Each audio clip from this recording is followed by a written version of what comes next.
Good evening, everyone. Welcome to the Tuesday, March 13th, 2018 caucus meeting for the City of Brook Park. Michelle, please call the roll. Scott. Here. Bergeron. Here. Orcutt. Here. Stem. Here. Mancini. Here. Poindexter. Here. Salvatore. Here. If everyone would, please stand and join me in the Pledge of Allegiance.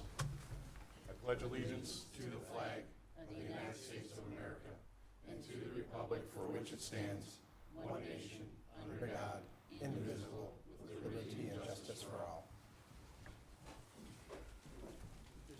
All right, moving on to item number 3, approval of minutes of preceding meetings. Number 1 is the revised regular caucus meeting held on February 13th, 2018. This was moved by motion from the February 28th caucus agenda. Motion to accept as printed. Support. Motion to approve, properly supported. Michelle, please call the roll. Bergeron. Yes. Orcutt. Yes. Scott. Yes. Stem. Yes. Mancini. Yes. Poindexter. Yes. Salvatore. Item number 2, regular caucus meeting held on February 27th, 2018 minutes. Motion approved minutes as written. Support. Motion to approve, properly supported. Michelle, please call the roll. Scott. Yes. Mancini. Yes. Poindexter. Yes. Salvatore. Yes. Stem. Yes. Orcutt. Yes. Bergeron. Yes. Moving on to item number 4, discussion. First item is the Little Free Pantry. This is per Councilman Scott, per Council President Vecchio. In attendance is Matt Brockman. Mr. Scott? Yes, thank you, Council President. I was given a heads up on this from a resident a few months back, and she asked me to look into a program called Little Free Pantry. What it is a charity type giveaway, basically. What it is, it's an enclosed container which is open 24 hours. It doesn't lock. There's no locks on it.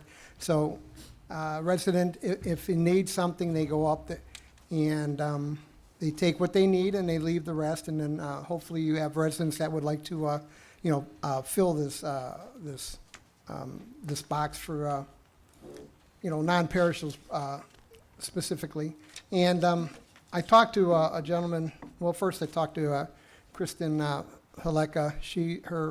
Her father's a council member over in Berea, and they have 2 of these little free pantries in Berea. One's at the police station and library, and the other one's at a community church on North Rocky River. Mm-hmm. And I did take a look at them, and they're not a bad little item. So I talked to Kristen, and then she told me Mr. Brockman here is the one that does the building and the dispersing and the installation, and basically he's the right-hand man for it. So I asked Mr. Brockman if he would like to come in, and I talked to the mayor about this earlier. And I think it's a pretty good project. Like I said, it's a free charity. Residents come, and if there's something in there that they feel that would, help them out, feeding their family or whatever, it's there, no charge, come 24/7. So, Mr. Brockman, like I said, I invited Mr. Brockman to come in, give a the history on it, and then it's open floor to council residents if they want to ask questions. The young lady walking right now, Amy Andrews, is the one that gave me the heads up on this. Like I said, a few months back, she contacted me. So, Amy, here it is. Okay. Thank you, Mr. Brockman, all yours. Mr. Brockman, if you would, please state your name and address for the record. Matthew Brockman, 233 No Bottom Road, Berea, Ohio. Thank you. Continue on. Basically, we started this as just a kind of a project out of our backyards, and it was actually developed by a young lady, and her name was Jessica McClard, and she had posted these. It's based on the Little Free Library that's sweeping the country, and we thought that this was just a little better way to disperse non-perishable items to the community. I have 28 years of construction background, and that's currently what I do now. And a couple friends of mine, we all kind of got together, and we said, hey, we'd like to do this in the city of Berea. All 3 of us lived in Berea, and they brought me a picture. And if you bring me a picture or something, I can build it for you. So we kind of basically reverse engineered this, and I contacted Ms. McClard personally and spoke with her, and she said that she'd be happy to endorse our product here in Ohio. And we were actually the first in the state of Ohio to do this. And as of date, as Mr. Scott said, we have two pantries in the city of Berea. And basically how we received the funds for those were the first one the city paid for, and the second one we've done a number of different fundraisers at different places, and night at the races, we've done some football squares. We did a celebrity bartending event where we raised the money to build a second pantry. And at first I was a little skeptical. I didn't quite know how it was going to work. Our first box was over at the Berea City Hall for a couple reasons. One, that's where the city told us we could put it. And second, because we thought that was a really good place right outside of the library, and constant traffic right by the police station. It was easily controlled, because I was a little worried about vandalism and people stealing out of it. And neither one of those concerns have ever come to fruition. Our motto is give what you can, take what you need. And after only 1 month of it being posted, both of them run self-sufficient. We had several donations, and I still get several donations from different things. Kristen Hashke, as Mr. Scott said, has a couple different mommy groups that she's involved with, and they donate food here and there. And I get food donations from my daughter's different activities, the Pink Ladies Baton Corps, people that just bring food to my house and drop it off because they don't have time to swing by there. And we make sure that the pantry stays stocked 24/7, 365 days a year. The cost is very minimal for it. The first one, I think, cost us around $175 to build. The second one, we had a little extra money, and I spoke with the pastor from the church where it's at on North Rocky River, and they allowed me a little creative freedom, so I spent a little bit more money. I think it was around $300, but I actually built it to look exactly like the church. So I'm very creative. I don't have a lot of money. I come from a middle class family in Berea. I have 2 young daughters. I didn't have money to donate. I don't have a lot of time to go around and preaching different things, but I do have a skill, and I'm great at construction, and I very much enjoy doing this. And I have several family members, friends that live in the city of Brook Park, been asking me for many years. We're in about our 5th year now, and people ask me all the time, why don't you have one in Brook Park?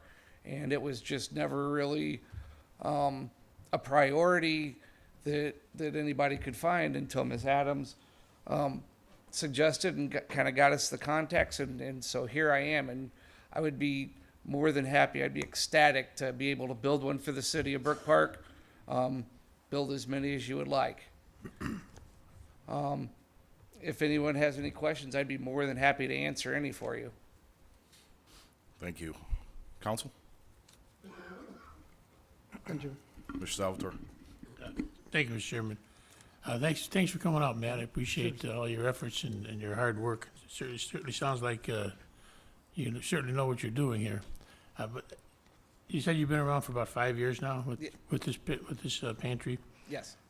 Now, in a 5-year period, there had to be something that went wrong. Can you share any downside? There was a windstorm about a year ago, and it blew the front door off the one at the library. As a matter of fact, it wasn't even the one that I was worried about. That's kind of off the beaten path.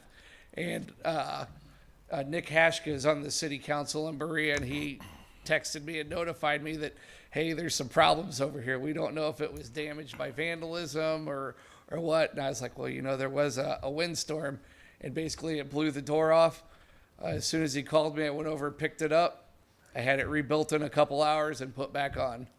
That was really the biggest catastrophe that we've had so far. If it wasn't for you, who else would be available to respond as quickly as you did?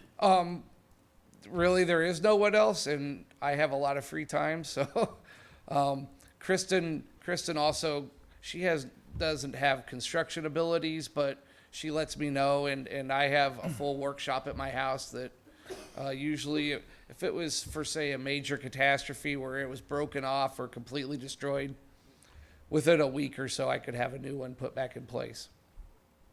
Did you ever have anybody put any any product in there that shouldn't have been in there? Absolutely not. As a matter of fact, we've never had any problems.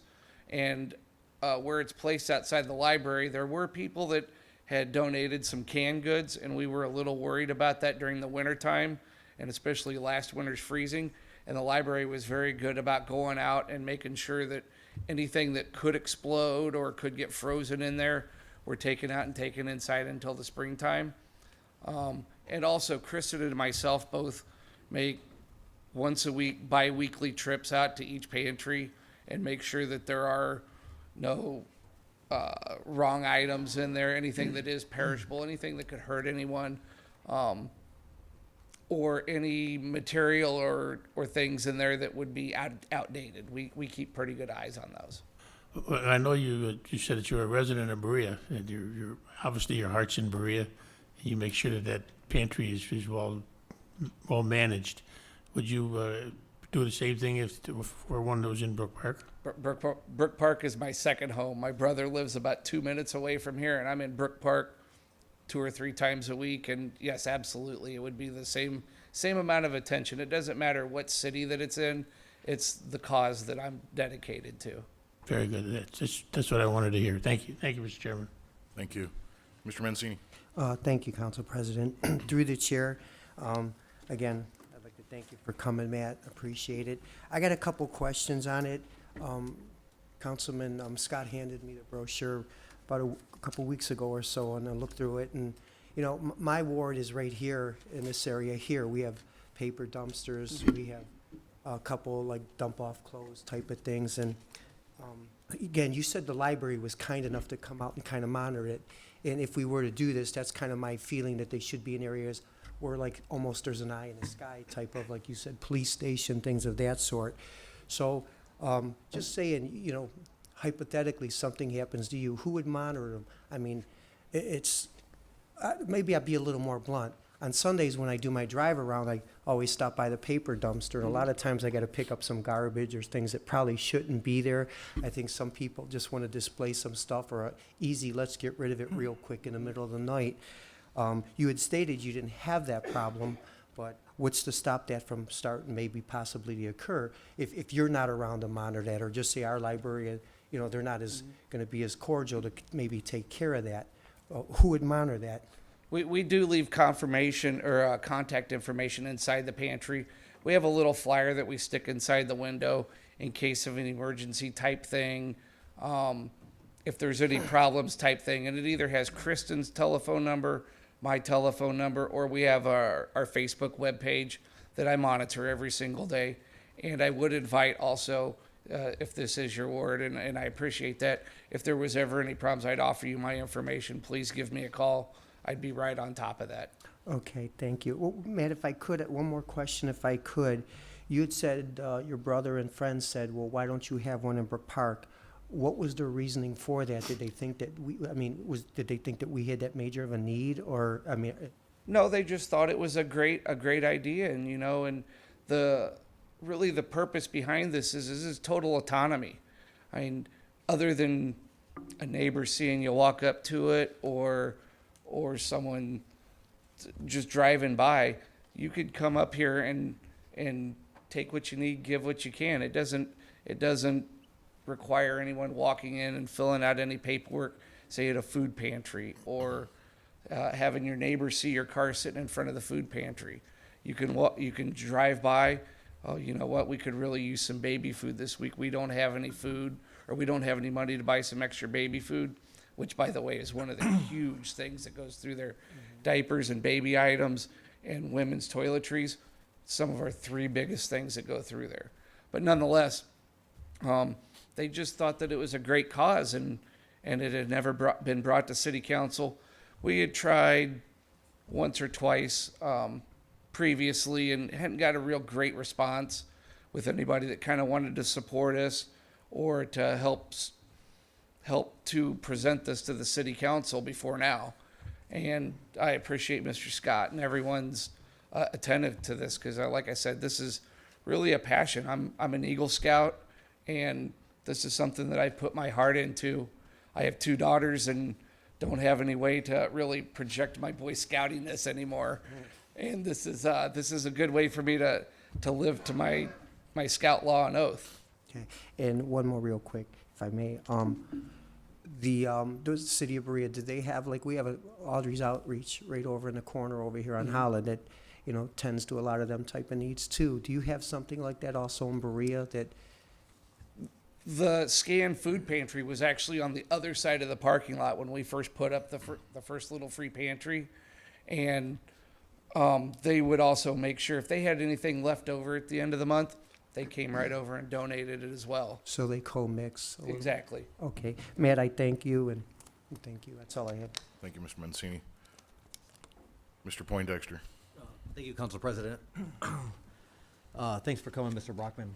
I agree. I think it's a worthy cause, and you know, one thing I don't like about our society is that people are made to feel ashamed when they need something. I mean, more often than not, we all need help at one point in our lives, and you know, if we are more open about our neediness, I think we would all realize that we are all on the same page as far as that goes.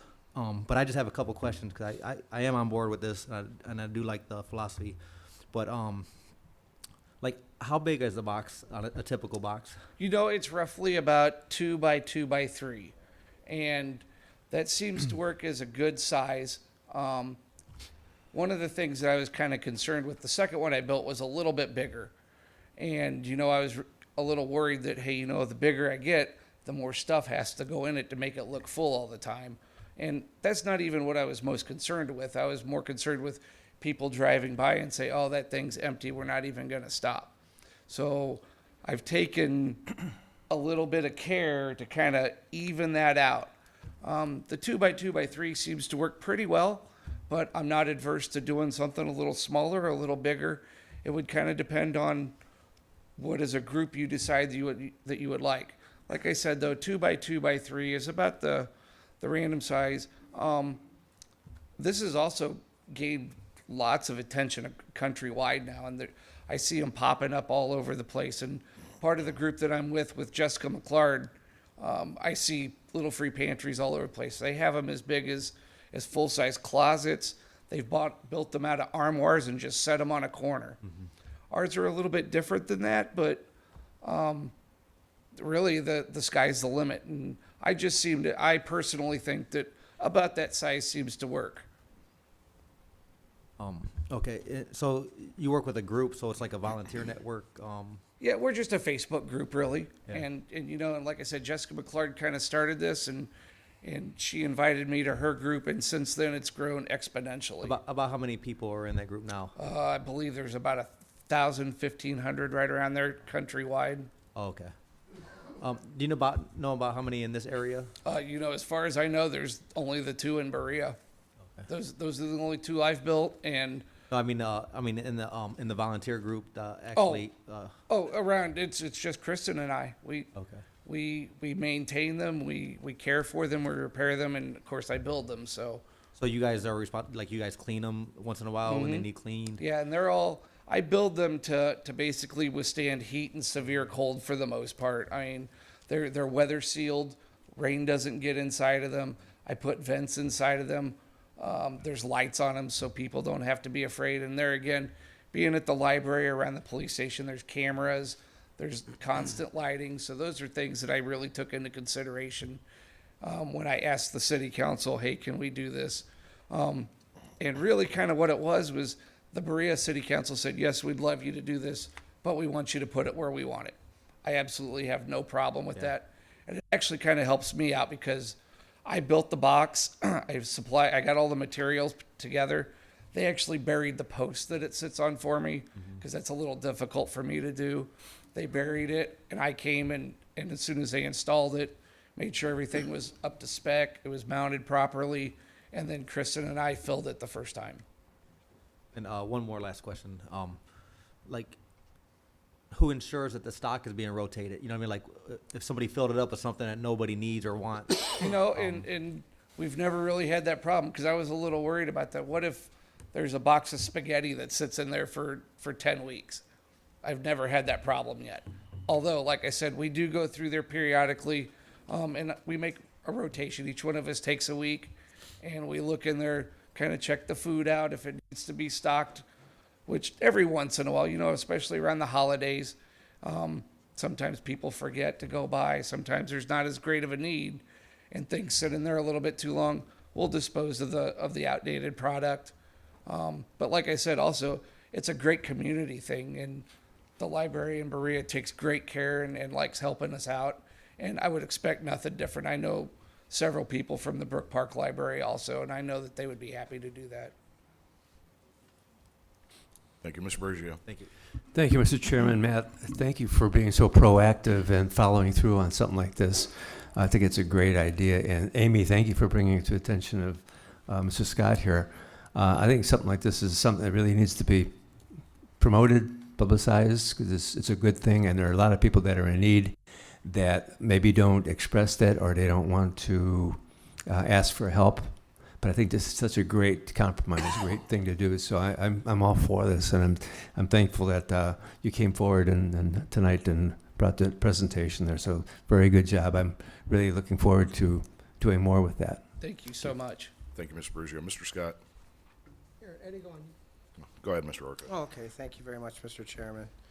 Mr. Brockman, thank you very much for coming out this evening. What you're doing is absolutely terrific. I think this is a wonderful program that you have here. A few of the questions that I did have were already answered, but I did want to thank you for that. And one question that I did have that wasn't answered yet, and that I just want to ask it on behalf of the city. Maybe this could get referred to our law director. And it was just talking about any liabilities for the city. Is there any laws that protect liability protection for the residents that choose to donate? Is there anything that we have to be aware of with any program like this? My question is directed to the law director.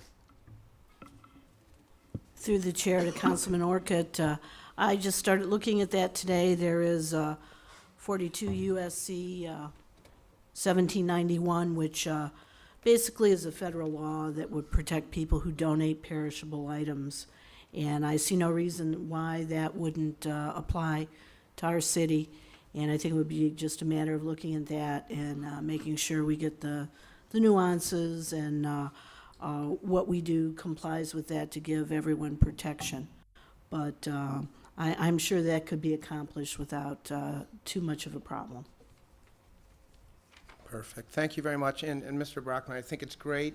Wanted to thank you for coming out this evening. And you did a great job with your presentation. Thank you so much. That's all I have, Mr. Chairman. Thank you. Mr. Scott, go ahead. Yeah, thank you, Council President. Matt, like you said, you have two in Berea. You had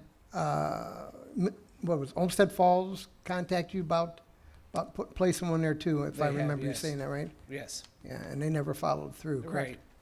Okay. To answer Jimmy's question, I contacted the mayor about this a couple weeks ago. I think we talked about a good place for it to be would be at the police station due to the fact that there's cameras there. The difference, in my opinion, between this and Little Audrey's, Audrey's is a fantastic program. This is a 24/7. You come at 3 o'clock in the morning if you want to be. If there's something, if you have an emergency, there's a store closed, hopefully maybe that's in your little pantry. You come at 3 o'clock in the morning. Like I said, people don't know who you are. You just come up.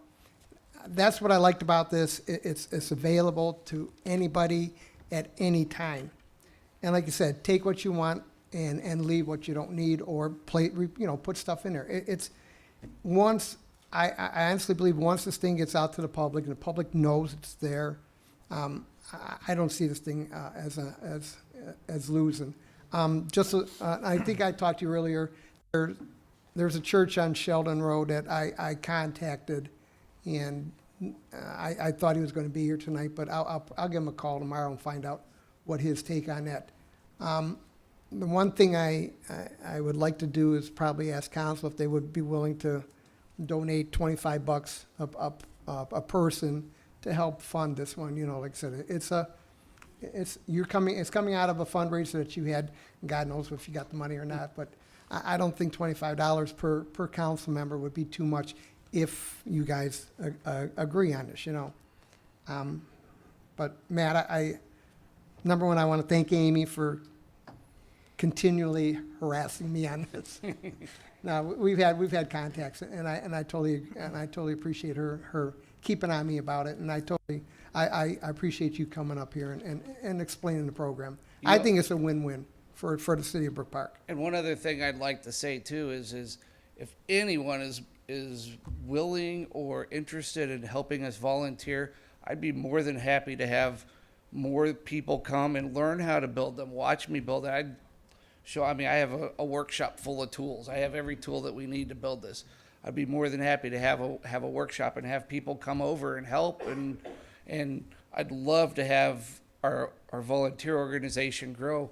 As we get more and more, it'd be great to have help monitoring these things weekly, and if there are future ones, like Councilman Scott said, Olmsted Falls hasn't quite got back to us, but we're looking to do ones in other cities, and if other people would love, I'd be more than happy to sponsor and help build and get a group together and provide information for all of that.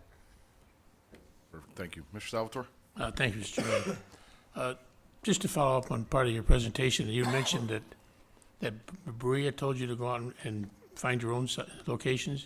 Did I hear you correctly on that? No, they told us where we could put it. Oh, okay. Yeah, and that I really didn't care at that point, and I still don't. I'm just ecstatic that the city allowed us to do this, and the same here in this great city of Brook Park. I'd be more than happy wherever you guys think that it's best. I can make that work.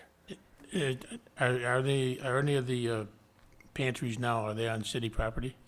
Just the one at the main Berea one. The first one I built is right in between the police station and the library, if you're familiar over there. Okay. The second one is on church property. It was the People's Community Church, and it's on North Rocky River, and it's on church property there.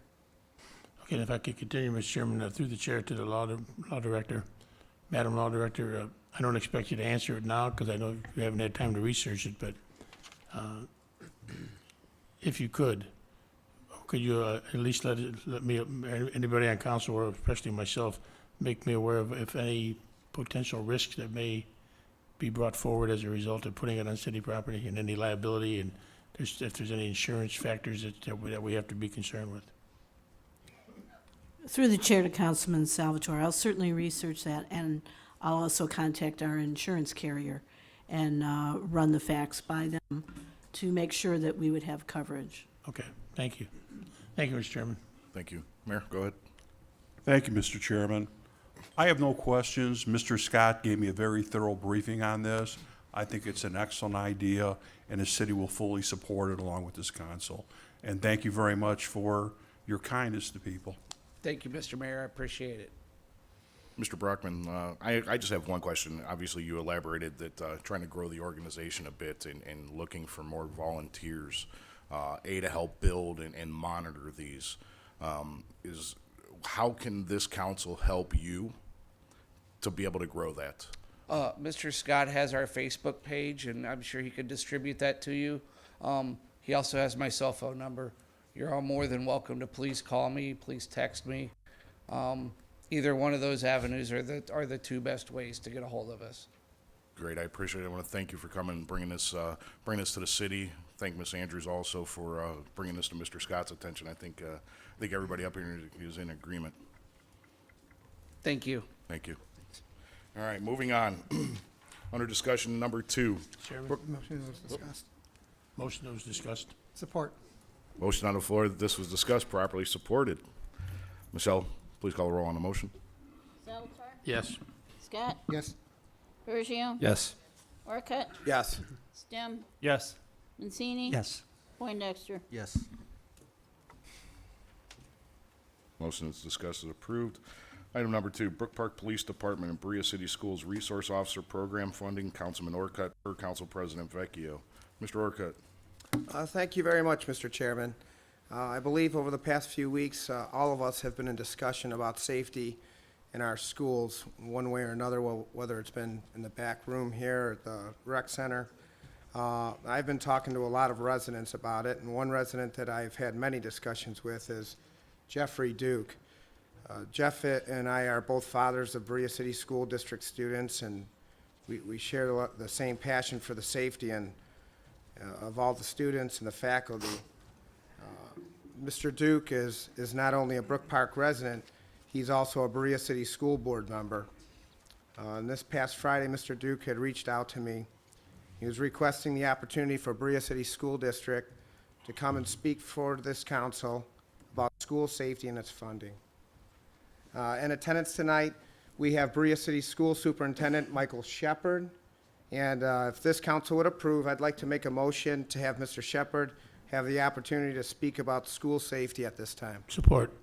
Motion to approve. Motion to have Mr. Shepard speak, properly supported. Michelle, please call the roll on the motion. Orcutt, Yes.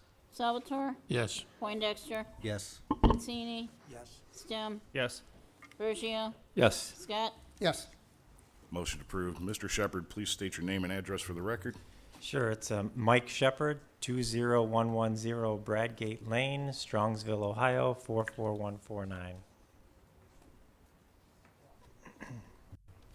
You're free to continue on Okay, speaking. all right, great.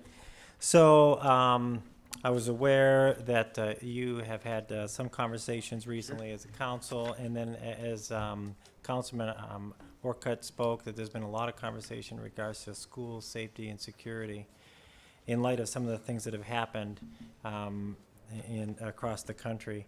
And I wanted to first and foremost let you know that the safety of our students and the security of our building is our first priority. We spend a lot of time as an organization working closely with law enforcement. In particular, I'd like to say thank you to the council, to the mayor, and to the law enforcement here in Brook Park. They have been active participants in our committee meetings when it comes to looking at our safety protocols and procedures within the school district. They've been extremely helpful in providing us with their insights and their knowledge in regards to our facilities and those actions that we should be having put in place that will prevent any major incidents occurring in our school district.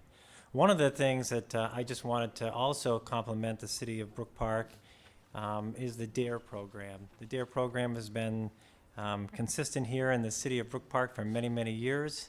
I can remember as I worked over at Brook Park Memorial, standing in front of that building with Officer Fred while traffic was going through, and I had great memories, and part of that role is to develop relationships not only with our students, but also with our community and our parents.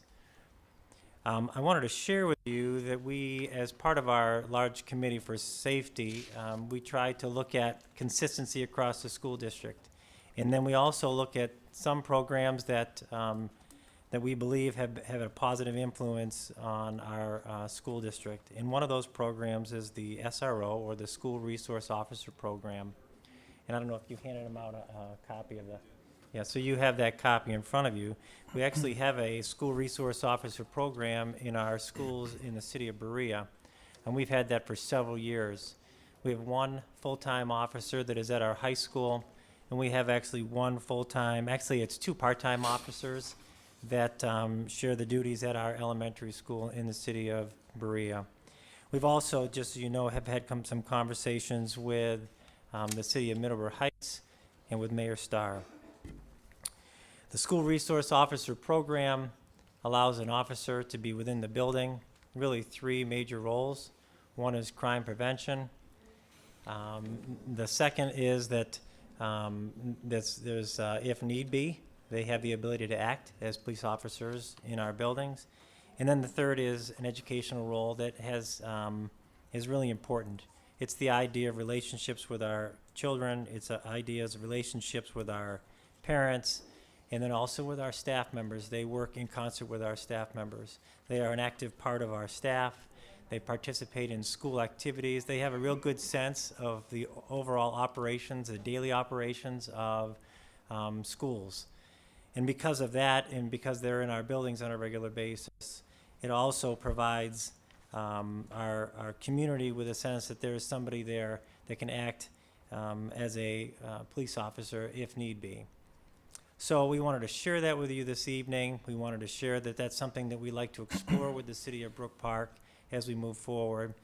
And not only because we're going to have a brand new building across the street, because we like to kind of do that a little bit sooner, but just for us to have a conversation about the positive aspects of the school resource officer program. Thank you, Mr. Shepherd. Council, questions?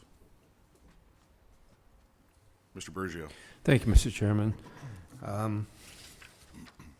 It's too bad that we have to be talking about things like this. When I was on the school board in the 90s, I know we've always had concerns, of course, but I think it's gotten to a point where some things are necessary now.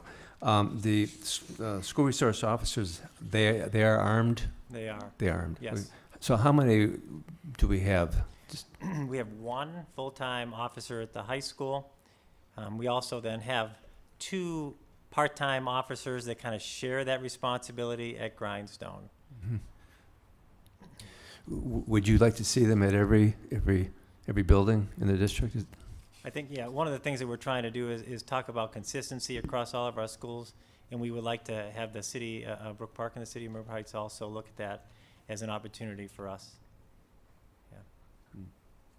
Yeah, I think it's a necessity. I think it's good that we're looking at this. How do the teachers feel about the resource officer? What are their feelings on that? There are positives. Are they? Yeah, just based on them being there Yeah. is the first. They part do. of it. They do And feel safer. They do. They interact with them. They if need be, they can ask for advice. They can ask them for their support. And there's clear roles that need to be designated between what is the school's responsibility in regards to interacting with our students and parents, and the role of an SRO. And those are established right from the beginning. So our SROs are not responsible for daily discipline of our students. That's not their role.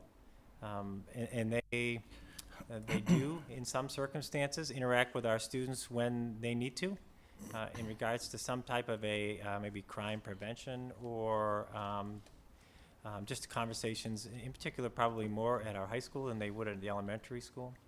I'll tell you the other thing that we've also gained a lot of support and insight, right, from officers in regards to our facilities as a whole.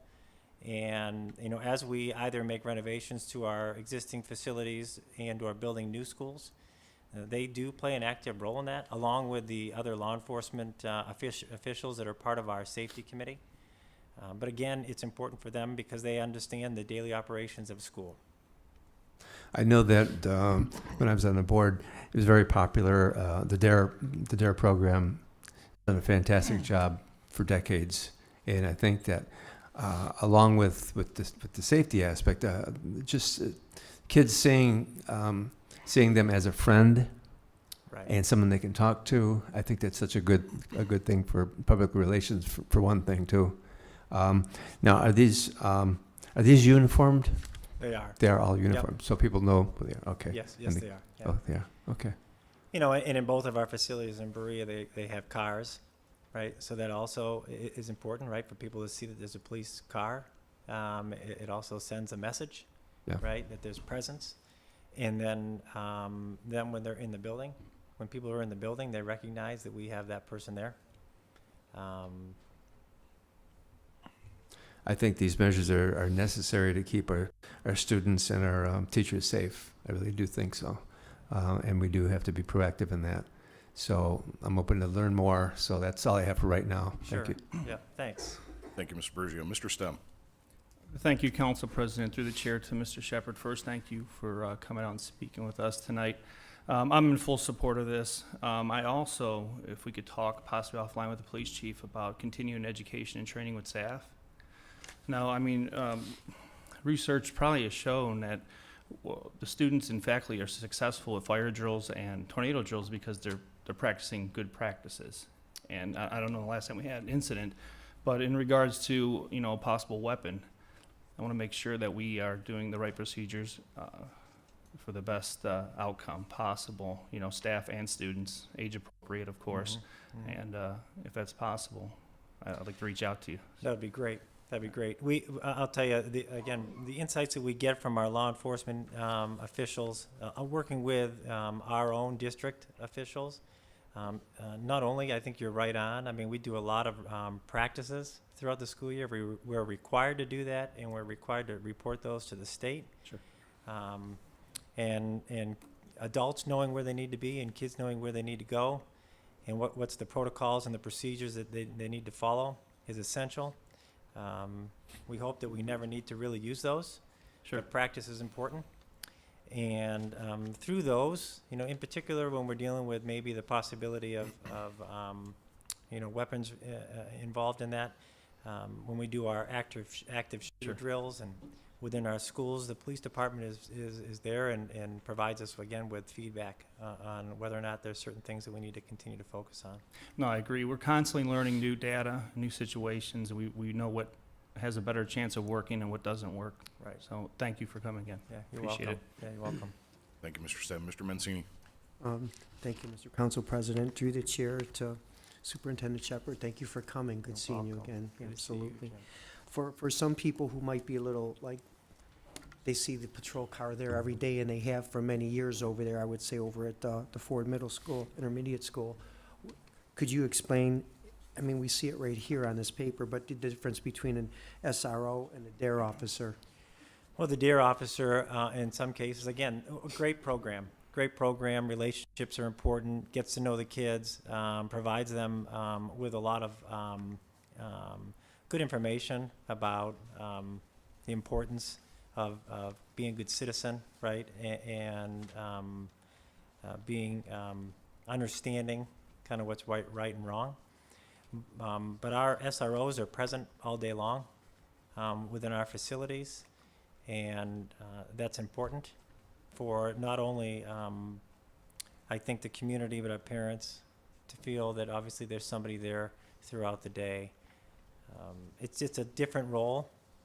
As you can see on paper, that there's some different responsibilities, and if you looked at some of the DARE responsibilities, there would be some that would overlap, and then there would be some that'd be separated out. Right.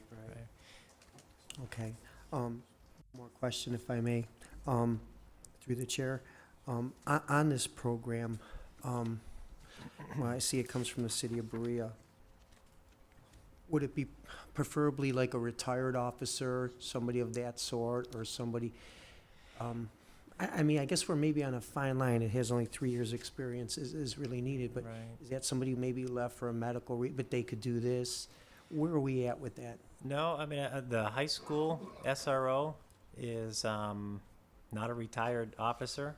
I can tell you that the 2 officers that are over at Grindstone, the ones that are working part-time, they are. It is important, that it is the right person, that understands kids and interacts with kids. I think that's very, very important, absolutely. Just like the selection of your DARE officer here, Absolutely. understands the challenges that come with young kids, and that's really, really important. So I don't know if it doesn't necessarily have to be somebody that has a lot of experience, but it definitely has to be somebody that can relate well with our community, the school community. Okay, thank you. Yeah, Thank you're you, welcome. Superintendent You're welcome. Shepherd, I appreciate it. That's all I have, Mr. Chairman. Thank you, Mr. Mancini. Mr. Salvatore. Thank you, Mr. Chairman. Thanks for coming out, Mr. Shepherd. I appreciate your efforts and your hard work. You're welcome. I did get a copy handed to me for the Berea Police Department and the Berea City Schools Agreement, and I noticed it's been going on since 2011. Correct. So you do have some history there. I'm sure you have some stories to share. Is there what was the positive things that come from this relationship between the school system and the Berea Police Department? Sure. I mean, it's since 2011, it has been a positive experience with us in regards to SROs. We have had a consistency at the high school with the same SRO. He's been there for all those years. There's been some changes with the SROs at the elementary, but we really feel as the last few years that the part-time and the people that were selected have been really a good fit for an elementary school. That's why I was sharing earlier, it's just really important that it's the right person. I can just tell you with the experiences that we have at both locations, and in particular at the high school, there is a little bit more work that in regards to some of the police work that happens at the high school, just based on the age of our students. That the relationships that our SRO has with our students, they also know families and have relationships with the families, and that goes a long way, as we all know. I understand when you're getting this type of quality of protection for our children, there's a price that's attached to that. And There is. if you could share the cost, what you're looking from city council and from the administration as far as our participation in this program. Sure, I can share with you that we have an annual cost of $20,000 for this program in the city of Berea. We have had that cost for many, many years. Goes all the way back to just having an officer in our parking lot at the high school, which has been, I don't know how many years, but there's been a lot of years before we had SROs. We had officers that sat in the parking lot. So it's $20,000 a year. That would be the city's contribution? That's our contribution. That's your contribution? Yeah, and then I don't know the overall cost from the city's perspective on that. Okay. Thank you. Yeah, you're welcome. Thank you, Mr. Salvatore. Anyone else? Mr. Poindexter? Thank you, Chairman. So it's $20,000. Does that include the full-time officer and both part-time officers? It does. And are those Berea police officers? They or- are, Okay. yes. So then if we implemented that here, we would have to use Brook Park officers? Correct, yeah. That's what we'd be asking for. Yeah. Okay. Yeah. So, I mean, I don't know what kind of burden that would put on our police department. I don't know. Sure. Does that hinder any of their operations, or do they have to add additional staff to maintain their normal procedures? Sure. One of the things that I would suggest is that we had an opportunity to kind of gather that information, and then maybe somebody from the city of Brook Park can maybe have a conversation with somebody, in the city of Berea to kind of get a sense of that overall cost and the impact it has on the city. I think the school district has a strong interest in an SRO, and we would explore that possibility with the city of Brook Park. That's Thank you, all I Mr. Poindexter. Thanks. Mr. Scott? Yeah, thank you through the chair to Mr. Shepherd. Thanks for coming. Yeah, you're welcome. This is a little calmer atmosphere than that last meeting I was at. Yeah, thanks.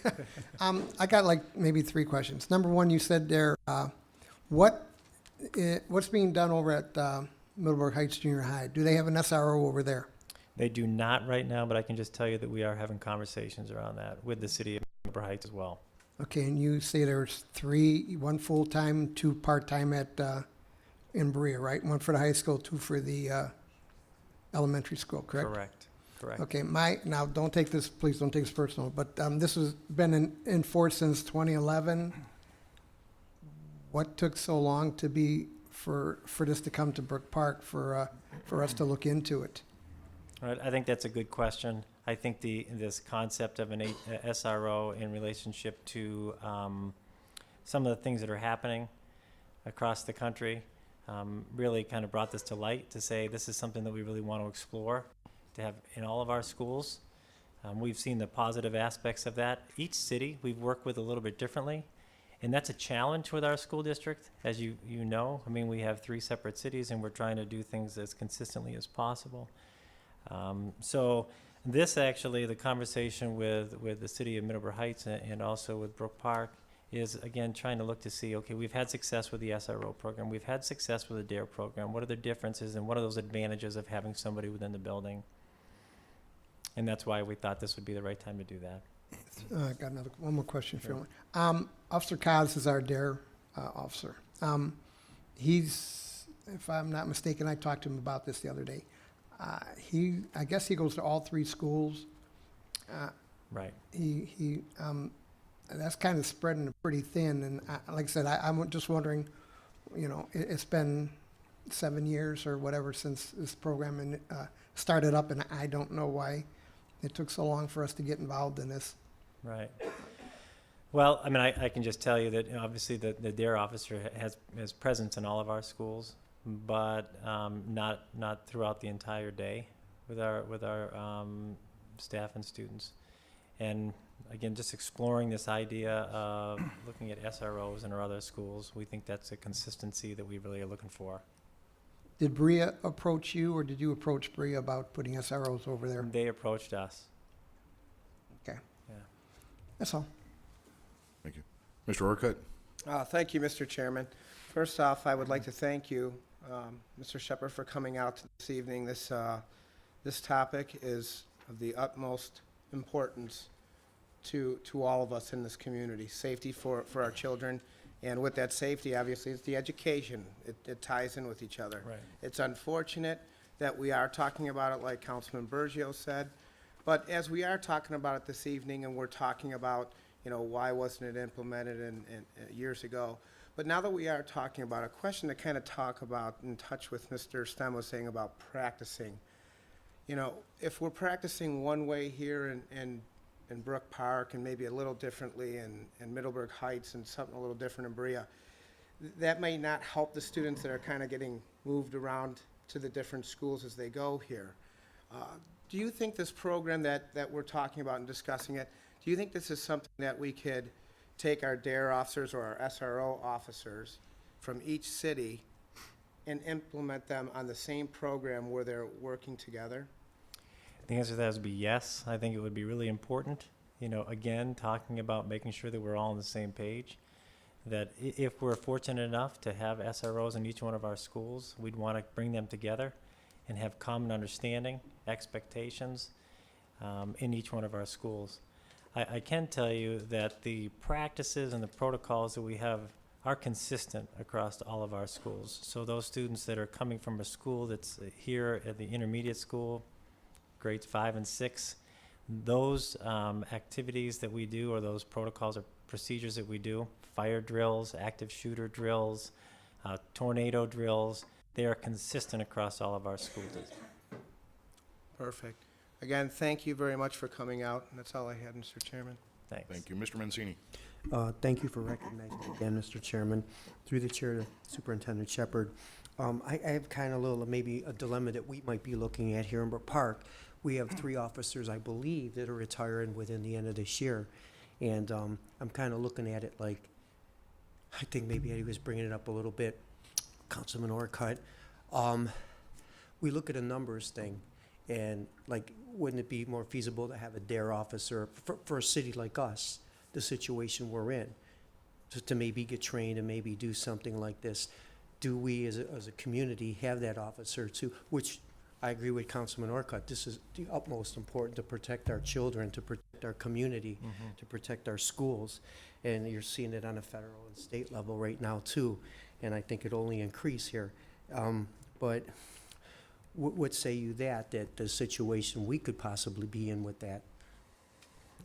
So in regards to having Economic, I'm looking at it maybe economically. Sure. We're losing, by the end of this year, I believe we'll have 3 officers retiring. Do I stand corrected? Mr. Mancini, I guess he's probably looking for clarification is what I'm kind of understanding. And I think the way you're going, are you asking about taking a retiree and making them an SRO, or are you talking about a new officer? Is probably to clarify I'm talking this. maybe a little of both. Okay. Maybe I if would there's say let's another clarify solution that. to it, because we might have to, as a council, as a city, as an administration, we might absolutely, Council President, we might have to look at it some sort of way that way, where we just can't, okay, you could have officers, so, and they're all great over there to Right, do that, but right. do we have that officer too? Sure.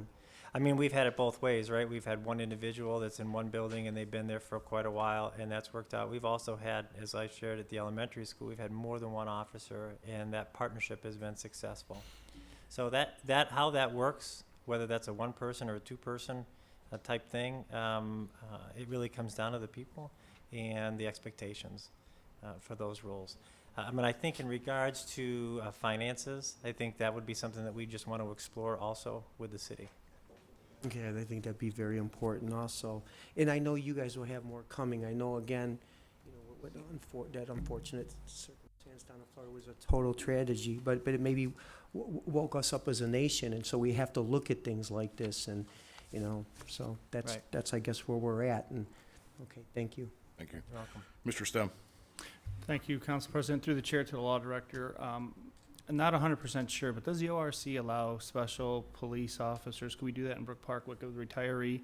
When they retire, we can hold their police commission and they get paid like $1 a year, and we just, for worker comp issues. And obviously they could fulfill that role if they wanted to stay on in that capacity. Through the chair to Councilman Stem, that would be something that I would need to look into. Okay. I know one of the issues currently is there seems to be some problems with health insurance and the continuation of health insurance after retirement.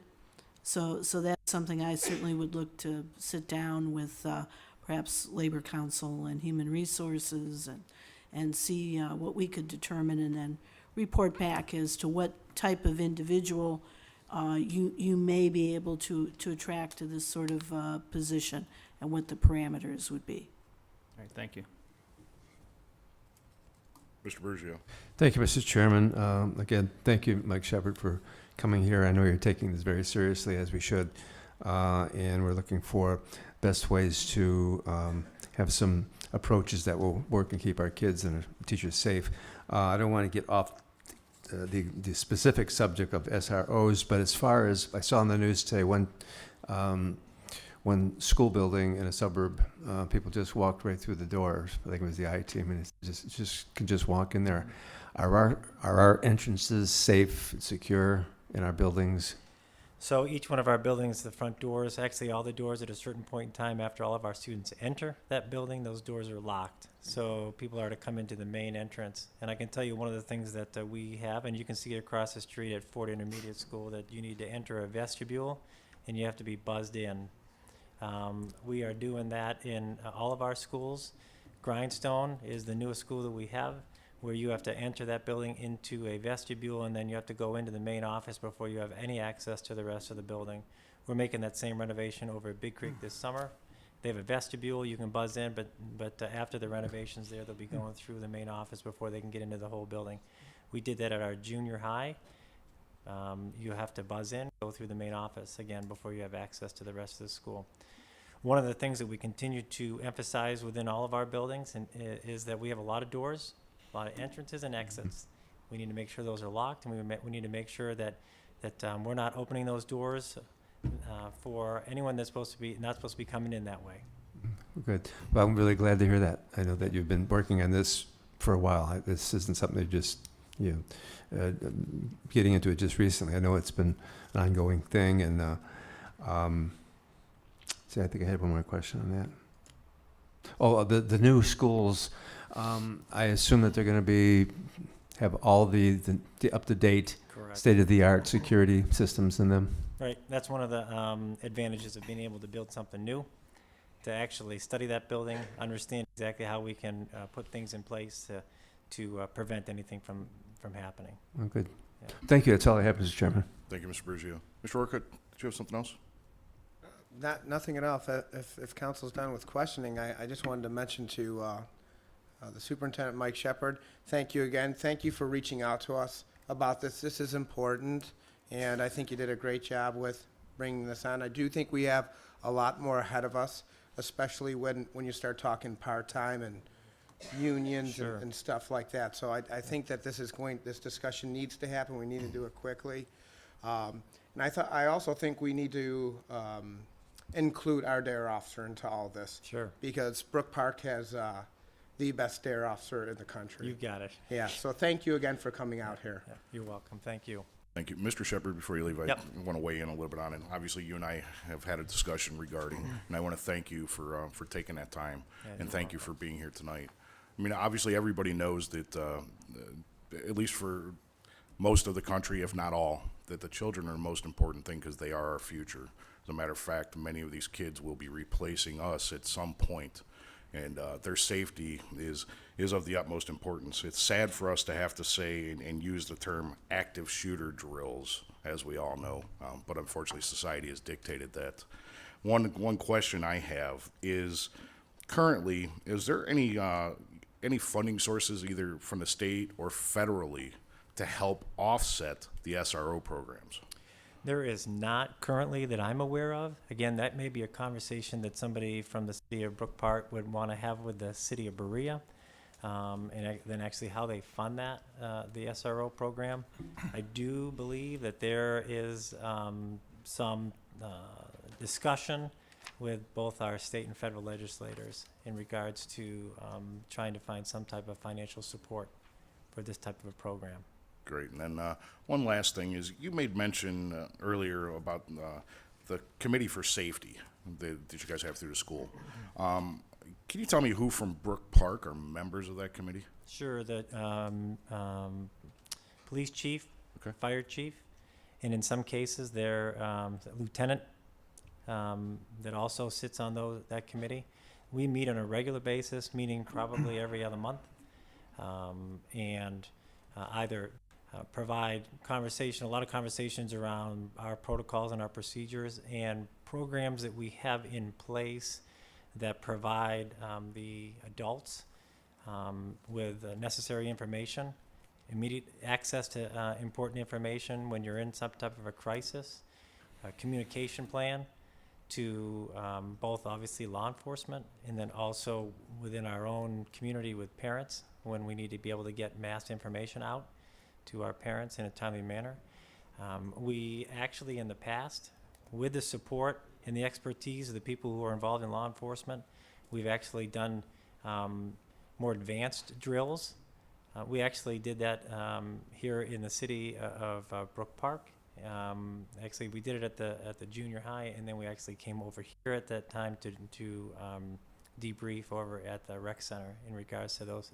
It actually was an exercise that we did at one of our schools, the junior high. Great. Once again, thank you for coming and speaking with us tonight, and at least we're starting the ball rolling on something that is of major concern to the country. Good. Thanks Thank again. you very much. Make a motion, it was discussed. Support. Motion on the floor that this was discussed, properly supported. Michelle, please call the roll. Mancini, Yes. Orcutt, Yes. Bergio, Yes. Scott, Yes. Salvatore, Yes. Poindexter, Yes. Stem. Yes. Motion this was discussed and approved. Moving on to item number 3, Housing Council appointment per Council President Vecchio. So this was brought up last week, and obviously from the mayor's office. The latest item we had was under resolution number 3-1998 is when this was started, I believe, or 1997. I'm sorry, and then it was amended. But in that, section 5 says a community reinvestment area housing council hereby established for community reinvestment area number 15 as prescribed by section 3735.69 of the Ohio Revised Code. Said community reinvestment area housing council shall be composed of 2 members appointed by the mayor, 2 members appointed by city council, and 1 member appointed by the planning commission. Majority of the foregoing members shall then appoint 2 additional members who shall be residents of area. Terms of the members of Community Reinvestment Area Housing Council shall be for 3 years. An unexpired term resulting from a vacancy in the Community Reinvestment Area Housing Council shall be filled within the same manner as the initial appointment was. So this is a council appointment. Mr. Salvatore? Thank you, Mr. Chairman. I think the first place we should start would find out who's on there now and if they serve their 3-year term. Do we know, I know Carl Bergio's on it. Do we know who the other member was? My understanding was the former ward councilman, Mr. Troyer, which I think upon, at least my opinion would be upon his seat vacancy, he would then no longer be, because it would be a member of council. He's not a member of council. Okay, so Carl, what do you have, another year left on yours then? I believe that's one more year. Yeah, one was, I don't know when the last reappointment was, so that would be our biggest question. I don't recall, to be honest with you. Assuming it would be 2 years. Mayor, do you know what the last one was? Mr. Chairman, if I may, I think it would be prudent for council if they wanted to appoint 2 people. Obviously, Mr. Bergio's still on, but if you'd like to reappoint him, that'd be fine, and one other person of your choosing. Mr. Salvatore, go ahead and continue. And I think there'll be, I think our next move then would be to nominate 2 people and put it on, move it to the next council agenda under verbal approval. So, Mr. Chairman, I think at this time you could take nominations from the floor if you like, and then we can move forward. I'll open up the floor to nominations. I'll nominate Carl Bergio. Support. I think he's got a year left anyway, so it's only fair. Thanks, Rick. Are we nominating to extend or nominating to keep him for the year? I think we keep him. Whatever you want. I'm easygoing. Well, he might be gone by the end of the year anyway. He might be down in Columbus, so. Right. So Mr. Bergio is nominated by Mr. Salvatore. Is there a second on that nomination? Second. Mr. Orcutt, perfect. Anyone else? Mr. Scott? Yeah, I nominate Councilman Mancini, if he's willing to take it. Mancini. I'll take it. I'll accept. I'll support. Support. Councilman Scott nominates Councilman Mancini, supported properly. Anyone else? Seeing none, vote on Mr. Bergio's appointment.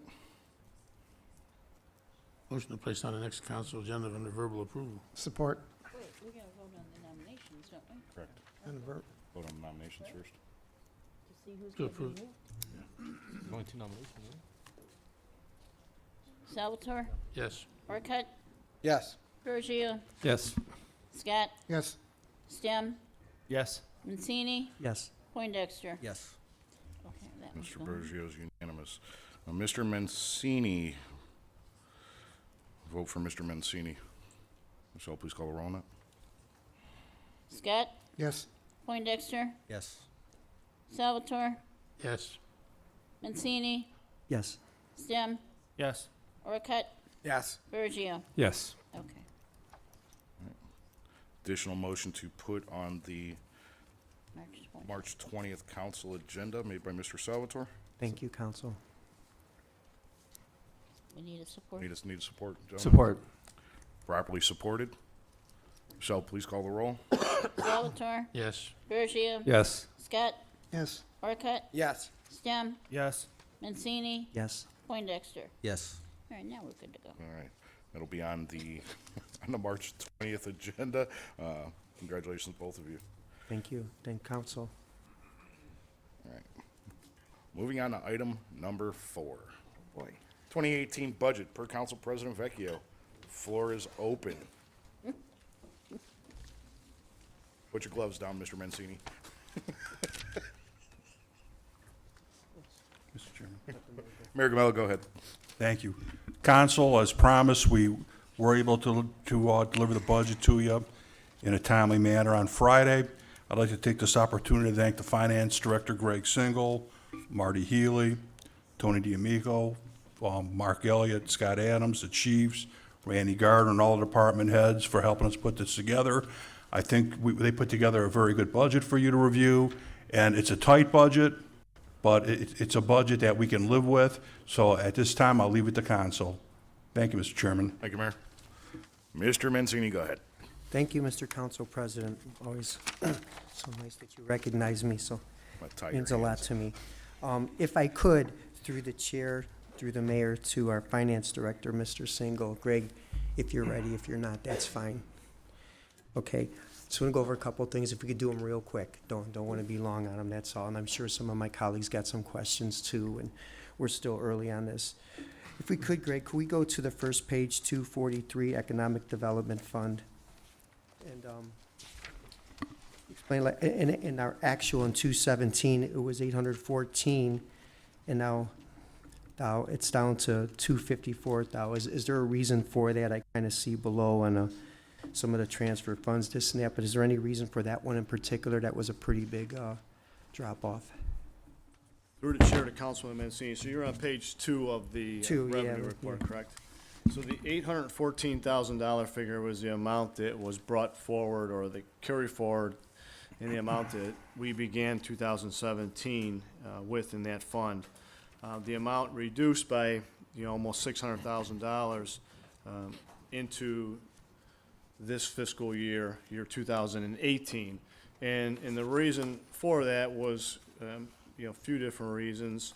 If you go to page 11 of the appropriation report, Taking us back, okay. you look at Fund 243, almost $939,000 was dispersed out of the Economic Development Fund. So that was professional services of a little bit over $65,000. That would be engineering for the most part. We had two sidewalk programs that we were funding or expensing dollars for in 2017, along with the HMAP program and the senior services, both snow removal and grass cutting. So we spent about $150,000 more than what was dispersed in 2016, and roughly over $800,000 more than was dispersed in 2015. So we just spent the the fund balance down, and the revenue sources last year were $379,000. So when you added the beginning balance, $814,000, plus the funding sources, $250,000 came from the general fund. That gave us about $1.2 million, a little bit less than $1.2 million to spend. I'm on page 2 now. We spent over $900,000, which left the fund balance of $254,000 to start this year. So the proposal this year is to transfer $300,000 from the general fund to the economic development fund. And if you go to page 2 of the key budget points that I handed out a little bit earlier today, significant expenses out of the economic development fund, $200,000 for senior services, and $160,000 to be split between the HMAP program and economic development grants, of which $30,000 has already been awarded by City Council earlier this year to Quest Industries. So that would leave roughly $130,000 to be split amongst development grants and the HMAP program. Okay. All right, thank you on that one. Could we go to page 7? 543, huh? Yeah, estimate, yeah. Estimated up in front. Estimated revenue, page 7? Yeah, the street improvement fund. Okay. Is there a reason we, from 3 million to 900? Yeah, the $931,000 is the amount that was carried forward in that fund. Right. So those dollars will be spent on the remaining payments to be made on the 2017 street improvement program, and then any monies that are left over would then get split or would be transferred back to two funds proratably, the general fund and the capital improvement fund. So once all the construction contracts are closed out, any remaining dollars and then would be again transferred back to the general fund and the capital improvement fund. On the disbursements appropriations on page 2, recreation center regular salaries, slow increase through since 15 to 17, and we went from, I'm sorry, Mr. Mancini, what page was that you were going to, sir? Page 2. page expense. 2. Page 2, fund. Thank you. Disbursements. We went from 324 to 346. Is that because of the pay raises, Greg, that we approved last year? The pay raises would be in there, so the union, majority of those individuals that work at the rec are in the, are union employees, so that 2% increase would be reflected from 2017 to 2018. All right, thank you. All right, I'm going to go over just a couple really quick.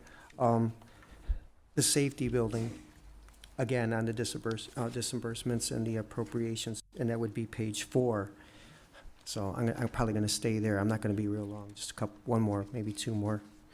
On the safety building on the regular salaries, we went from 93 down to 45. Why would that be? Through the chair to Councilman Mancini, in 2017, we had 2 employees coded to the safety building. We are proposing to move one of the employees' expenses to the police department. And then the department, safety building department, would have one employee that would be accounted for out of this fund number, or this department. Okay. To the police department, same page, 412, regular salaries, it's at 3,200,000. It went up to 34.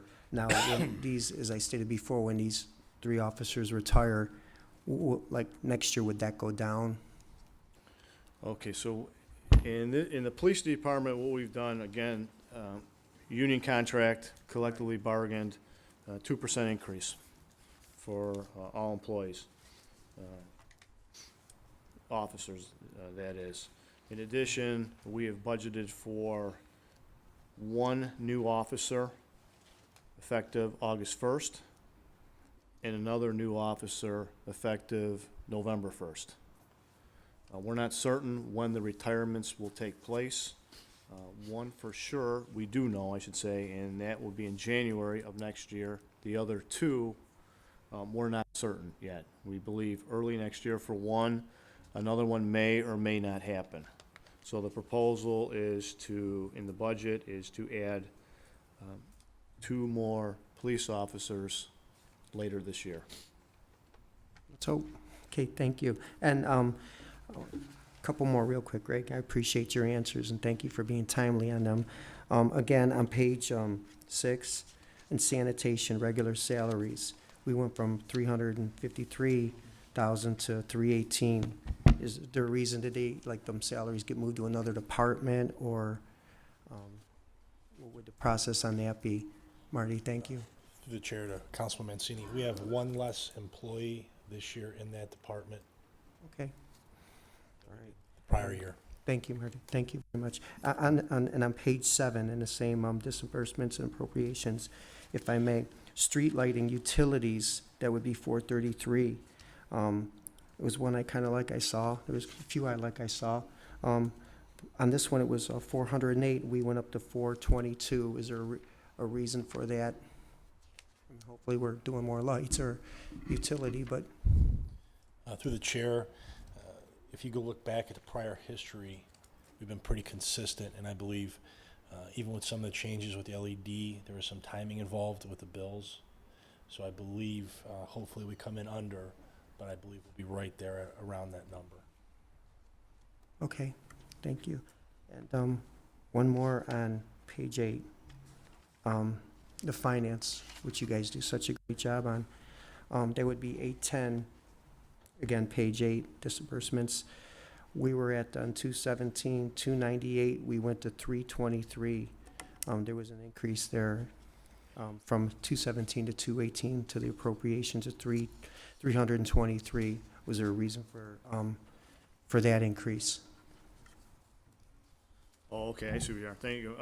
Yeah, we have potentially 1 retirement later this year, and that individual performs payroll. So the proposal is to potentially bring in a new hire and cross-train that person so that we don't have any mishaps, or we have a fully trained person upon retirement of that employee in the finance department. Okay. Well, that's all I have. Greg, Marty, I appreciate the fine answers. I thank you very much. That's all I have, Mr. Chairman. Thank you. Thank you, Mr. Mancini. Mr. Stem. Thank you, Council President. Through the chair to the Finance Director, under Cost Center 412 Police Department, I don't see the dispatch payment. What sub-account is that under? Through the chair to Councilman Stem, that is in the safety building, under the contracts line item. It's budgeted at $488,000 this year. Last year was $443,826. Okay.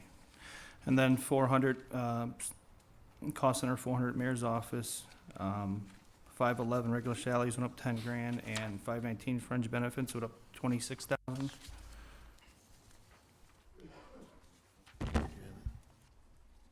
know what it is?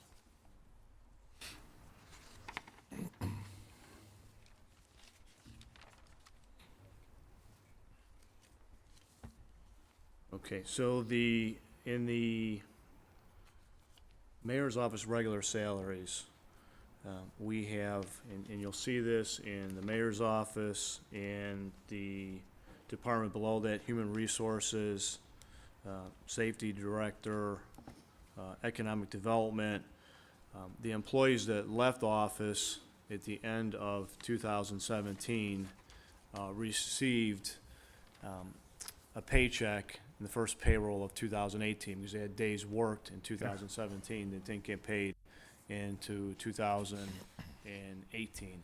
In addition, there were accrued benefits that these individuals had earned that weren't paid for, that weren't paid until 2018. So that would be the reason why you see a $10,000 increase in that regular salary line item. In addition, there's one employee in that cost center that receives, as part of the union, that receives a 2% raise that was collectively bargained. With respect to the fringe benefits, it would have to do with healthcare selections. So one of the, the previous employees may have a different healthcare. They might have been single, and the replaced individual has a family plan Life or change something event.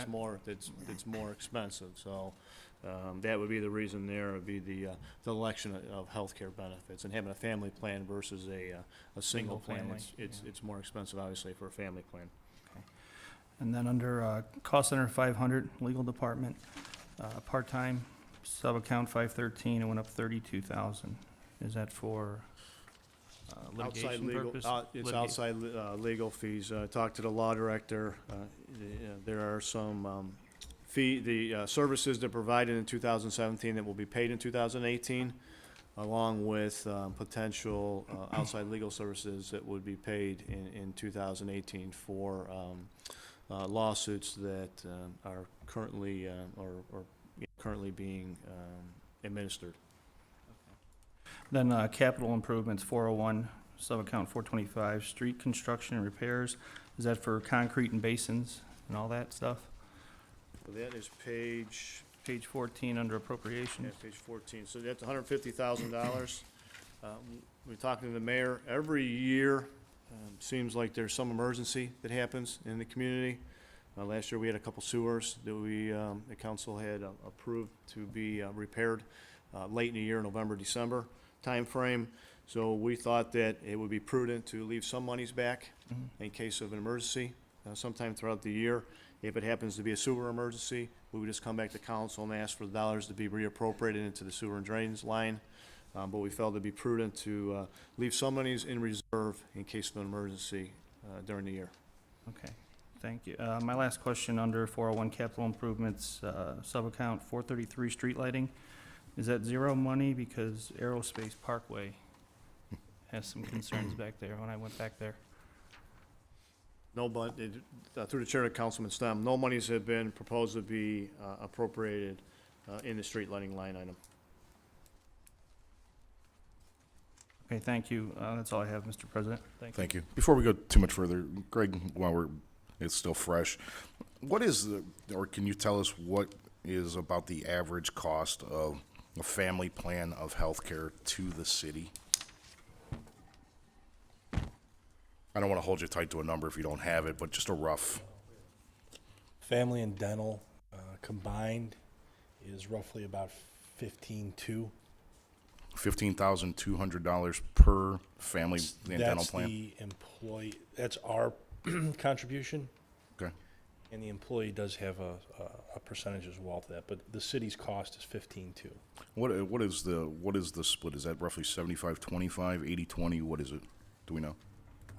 I don't want to give us, everybody, there's 4 different plans with 2 different tiers, depending on your deductible. I could get you the answer to that. I don't want to misquote. Top of my head, I want to say roughly maybe like a 90-10. 90-10, okay. I'll double check that. All right, thank you. Anyone else? Mr. Poindexter. Thank you, Council President. Through the chair to the finance director. Looking at the total revenue estimated for 2018, I see that it's about $9 million less than the actual from 2017. And I noticed that most of that money is in grant monies. Are we exploring any grants for this for 2018? And are there any that we can maybe count on getting or anything of that nature? Through the chair, Councilman Poindexter, the engineer and the economic development commissioner are always exploring grants, whether they come from, Ohio Public Works or the Department of Transportation, NOACA. They're always exploring grants. The main reason why the revenue is down in the total receipts line is, as you all know, in 2017, we issued $5.2 million of bonds to renovate the community center. So that money was received in 2017. We're not proposing to issue any bonds in 2018. So of the about $8.3 million reduction in total receipts, $5.2 million of it relates to the issuance of those bonds. Okay. Okay. Okay. And then just one other question, because you answered my other question when Mr. Mancini asked about the police department. But my question is about the fire department. Is the increase in appropriations for the fire department, is that just due to the pay increase, or are we anticipating adding another firefighter? Brian, so everybody can keep up with you, let them know the fund number and the page number. Oh, fund number 413 on page 5 of the appropriations. Through the chair, Councilman Poindexter, we haven't budgeted any new or any additional firemen. The increase would be, again, a 2% contractual increase. Mainly, it's mainly that, along with, the cost for, holiday pay, holiday worked, professional payout, things of that nature. Okay, thanks. That's all I have. Mr. Stem? Thank you, Council President. Through the chair to the mayor or the finance director. So on page 9 under estimate, and I understand it's an estimation, total revenue 50.8, and then on appropriations on the last page, total appropriations is 52.8. Is there any concern with that benchmark gap? You're on page 9 of the revenue. Mhm. On page 17 of the Appropriation. appropriation. So we got 52.8 as appropriated and 50.8 as total revenue. I understand that it's an estimation. Through the chair, Mr. Chairman, to Councilman Stem. So one of the reasons for that gap, if you go to page 16, Under appropriation? yeah, under the appropriations, yeah, look at the Community Center Improvement Fund. Okay. $3.6 million was encumbered, carried forward, of roughly the 4.9 to renovate the community center. So that will get expensed this year. So the revenue came in 17. Majority of those dollars will be spent in 18. So that revenue is captured in the fund balance line. So understand. that would be the reason for the gap. timing difference. Yeah, the expenditure higher than the expense or the revenue rather. And then the total balance left over from the last administration was 21 million? It would be on page 9 of the revenue for council's information. So 21.4 million was the carry forward or the beginning balance for 2018. And $3.6 million of that was carried forward in the Community Center Improvement Fund, Fund 544 on page 7. Again, those dollars will be spent this year once the center is completely renovated and the project is complete. All right, thank you, that's all I have. Thank you. Anyone else? Mr. Scott? Yeah, through the chair to finance. Greg, you and I, we've talked we've been talking for a while here now. Number one, our cash reserve requirements are being fulfilled, correct? Correct. So if you go to page 1 of the estimated revenue, in the general fund section, right above the total revenue line, the fund balance reserve policy for this year is calculated based on current expenses or current projected expenses, is $4,056,000. So the fund balance reserve policy is met. The 2-month carry forward ordinance is being adhered to. Okay, yeah, I want to make sure that was, we didn't touch that bad boy. It took too long to get there. Number two, Economic Development Fund. The sidewalk program, is that coming out of, is that coming out of the 160,000? Through the chair to Councilman Scott, there is no sidewalk improvement program proposed for this year. Okay. Grass cutting and senior snow plowing, that's not going to be affected? $200,000 of the economic development funds is being proposed for senior services, snow Okay. removal and grass cutting. Okay. There's one more. It was the which one, where is it now? Sound insulation, whatever, 517, page 15. yeah, 517, page 15. We're putting 200,000 in there, that's for what? Through the chair to Councilman Scott, that will be discussed at a further meeting. I don't want to elaborate tonight, but it will be discussed here in the next week or so. Okay. I got 34 questions, but I'm not going to get to them tonight. Me and you will meet on some of these, so I'm done. Thank you. Thank you, Mr. Scott. Anyone else? Mr. Orcutt. Thank you, Mr. Chairman. To the Finance Director, I just wanted to say thank you for all the time you spent with me on this. I'm brand new to this, and a lot of the questions that were brought up this evening, you and I have already spoke on. So I want to appreciate your time with that. And I don't know if this question that I have left over is for you or more for the mayor. Mayor, if you're following with us here, it's Fund 459. That's on page 5, the ditch cleaning program.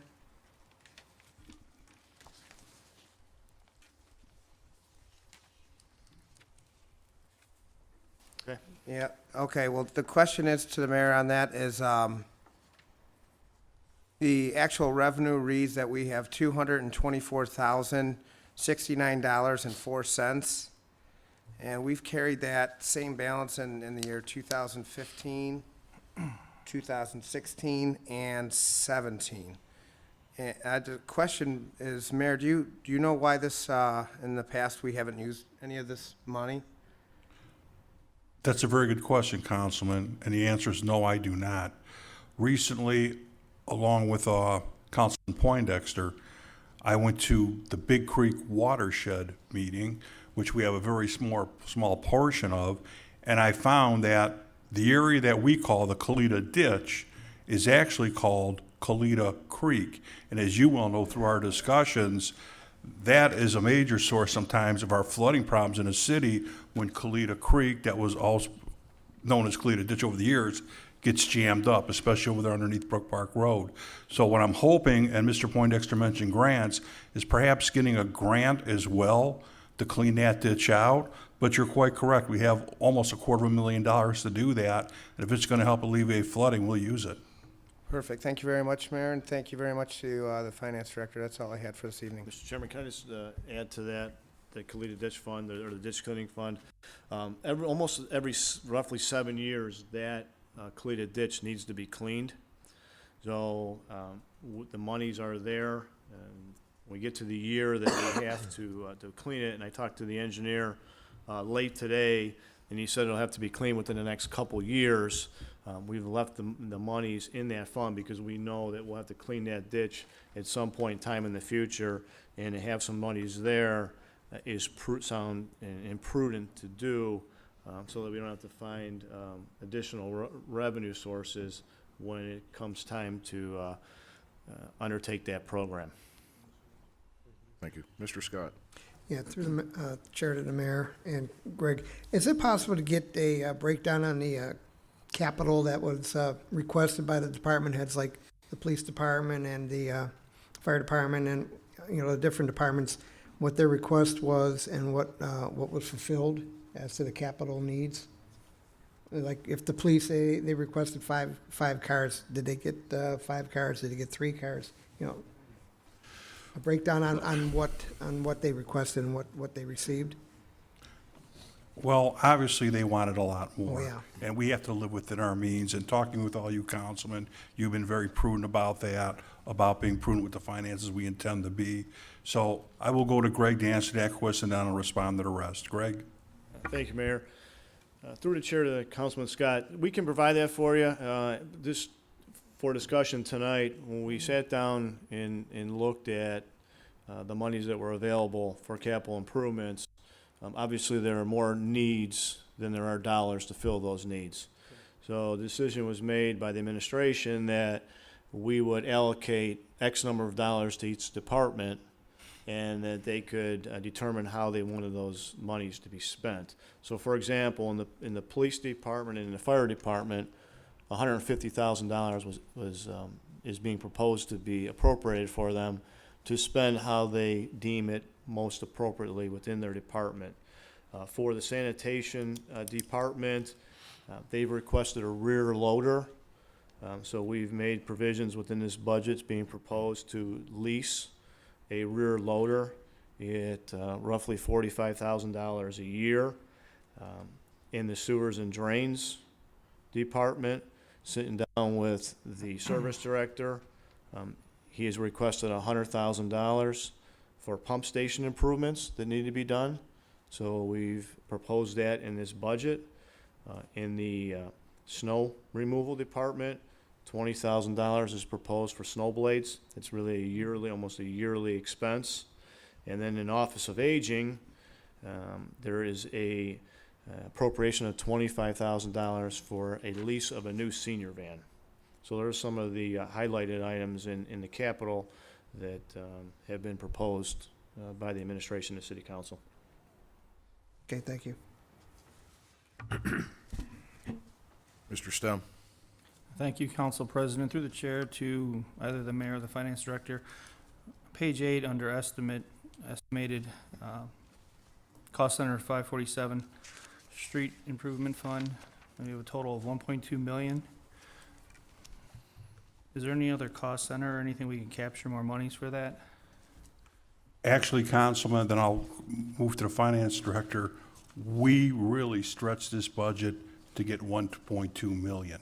The streets, as you know, we do need repair. Quite frankly, if we did all the streets we wanted to do, it would cost 45 million, and we just don't have that kind of money. So the 1.2 million was the best we could do on this particular budget, and I'll go to the finance director. Thank you, Mayor. To the chair to Councilman Stem. So and for all of council, the 2018 street improvement, the $1.2 million proposed appropriation, $230,000 of that is reflective or in regards to what I'll determine is or call the 2019 street program, which so $100,000 is going to be transferred from the capital improvement fund to the street improvement fund for the Smith Road resurfacing project, and $130,000 will be transferred again from the capital improvement to the 2018 street improvement fund for the Holland Road improvement. So $230,000 of the $1.2 million is already earmarked for the design of the engineering services to design the 2 roads for the 2019 street program. The challenge we have, and it's important that council understands this, is the challenge that we have is next year we have 3 roads. Smith Road, as I just said, Holland, and we have Sheldon Road that will partner with the county and also Middlebrook Heights. The city's contribution or the city's obligation for those 3 roads is over $2 million, 2.2 possibly somewhere in that and change. Given the current budget, we won't be able to make that next year. We'll have to borrow money to pay for those roads. So, you know, the more conservative we can be this year to carry forward money into next year, will limit the amount that we will potentially have to borrow next year to do those 3 roads. The budget's that tight. That's all I have. Thank you. Mr. Mancini? Thank you, Mr. Chairman. Through the chair to the mayor. Mayor, if you could real quick, Finance Director Single had said about appropriations to certain departments and things that they need. And I'm sure out of that capital budget, maybe there'll be things, are we gonna get, like he had mentioned, a van for the seniors, are we gonna get any line item veto, anything like that from the administration on what they're kind of requesting, or will that just be after we approve the budget, or? I don't understand your question, Jim. My question is, Finance Director Single had stated for the seniors, they want a van. For the sanitation, they want a little, whatever, bucket, dumpster load, or whatever. Are these things gonna be brought forward to us, like what each department's gonna need, or what they're requesting? Or what you might be wanting to take out of the capital budget for your?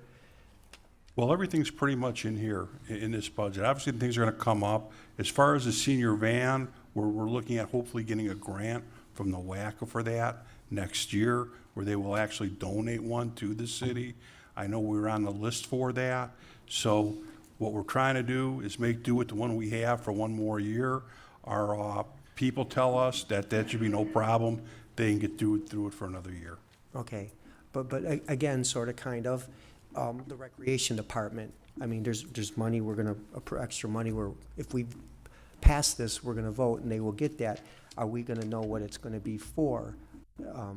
Are we just gonna find out, hey, the rec center, out of the money they got approved, they're gonna get this? So will we get a line item veto on I'm certain on the you could be requested provided projects? that. I mean, Okay. Greg, do we have any trouble doing that? No, and some of these I can go through tonight, and we can provide council with additional I mean, it's fine, items. Greg, with that, or we Yeah. could do it next week Yeah, if you I wanna have it right bring here. something. I mean, So in the rec center, the proposal is 64,000. If you go to page, get the correct page.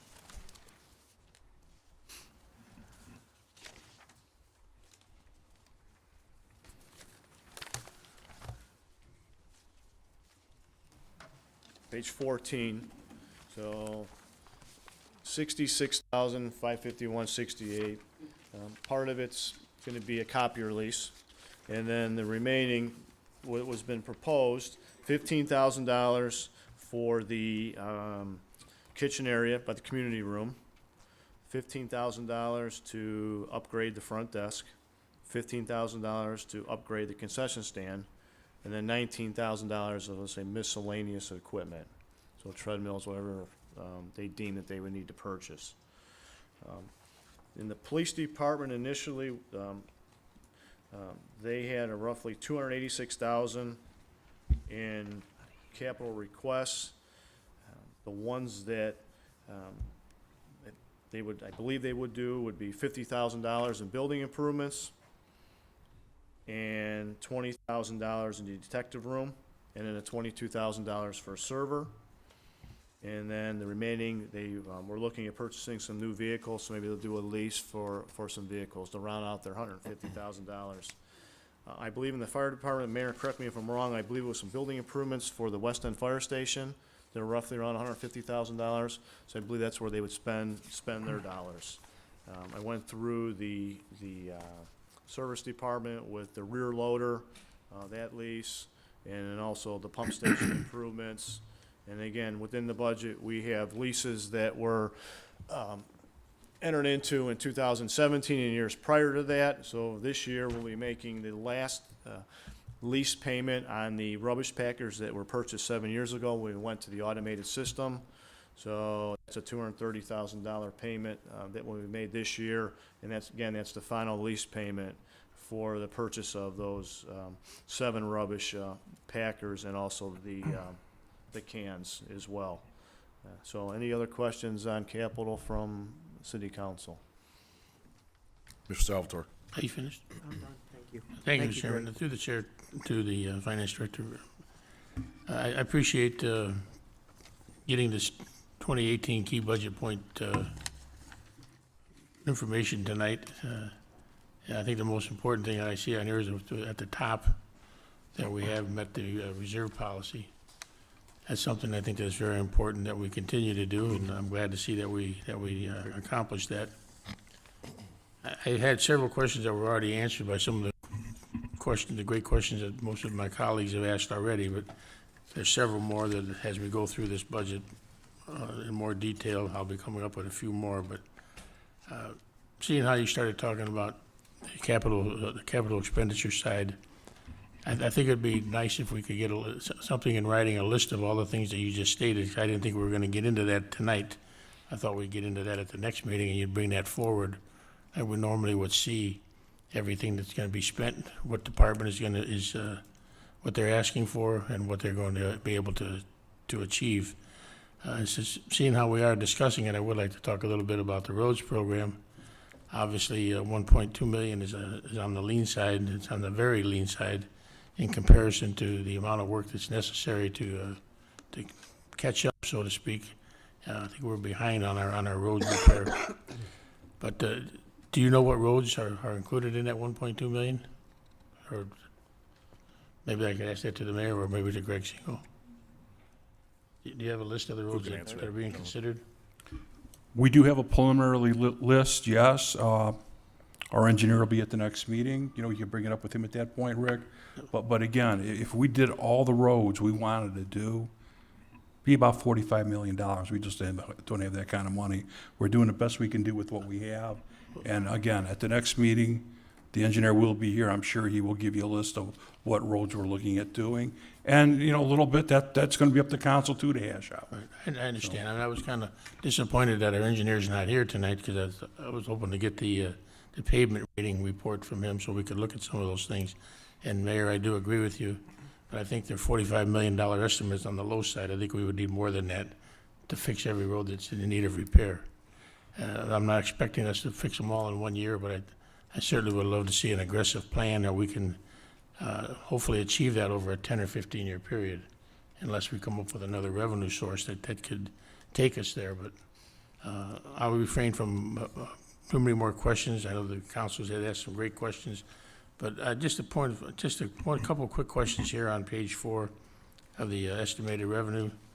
And you may have touched on it, but I just wanted, for a point of clarification on 270 law enforcement fund, we've consistently over the last several years have been in excess of 158 to 161,000, and the estimate now for 2018 is down to 92,000.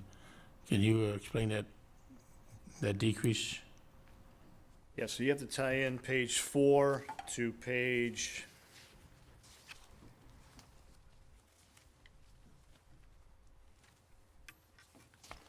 13 of the appropriations. I got it. Okay, so as you can see, we're on page 4. We began 2017 with almost $157,000 in the beginning balance. As you stated, we're starting this year with $90,635. Going to page 13, you can see that in 2017, $68,217 was dispersed out of the law enforcement fund. Almost $65,000 was for equipment. These dollars are restricted, so these would be monies that are received for, say, drug busts.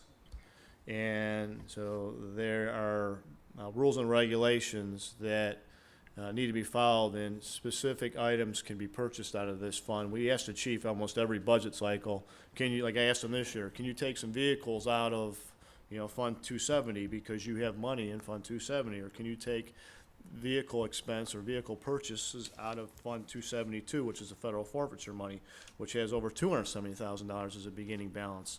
And he says, no, these dollars are restricted for specific purposes, and each year he meets with Mr. Healy and they go through the expenses, they file a report with the state. they file a report with the federal agency or a state agency that shows revenues that come in, expenses that go out, so that the appropriate agency can follow that we are in fact adhering to the rules and regulations that govern those funds. Could you give me an example of what a specific expenditure would be out of that fund? How many on top of your head? Yeah, something.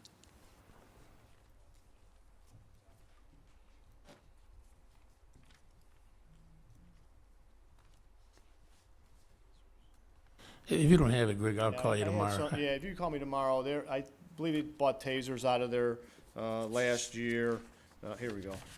So, building improvements, the chief this year is proposing to expend some of the building improvements out of the federal forfeiture fund, which that's Fund 272, along with improvements to the the detective bureau as well. Would that fund be limited only to police, or Yeah.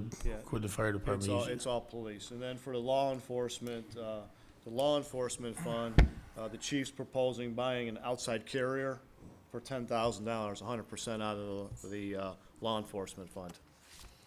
He's really the person to ask as far as what can be expensed out of each fund. He said, we ask him every year, can you buy equipment, can you buy vehicles, can we reduce or use some of the fund balance money that's been generating or increasing year over year, especially in the federal forfeiture fund, and many times it's no, it can't be spent for that. Just out of curiosity, would you be able to find out if that fund could be utilized for our schools, as far as it's providing safety to the schools?